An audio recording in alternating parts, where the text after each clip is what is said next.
موعد وتوقيت مباراة الأهلي والترجي التونسي القادمة في إياب ربع نهائي دوري أبطال أفريقيا، وذلك بعد انتهاء مباراة الذهاب بفوز الترجي بهدف نظيف في المباراة التي أقيمت في تونس.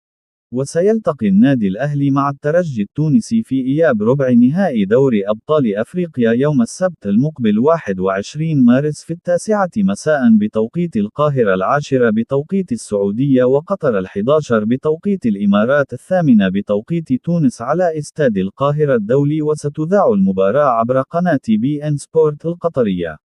وسيلتقي الفائز من مواجهة الأهلي والترجي مع الفائز من مواجهة صن داونز والملعب المالي في نصف نهائي دوري أبطال أفريقيا، والتي انتهت مباراة الذهاب بينهم بفوز صن داونز ب3 أهداف دون مقابل في المباراة التي أقيمت في جنوب أفريقيا.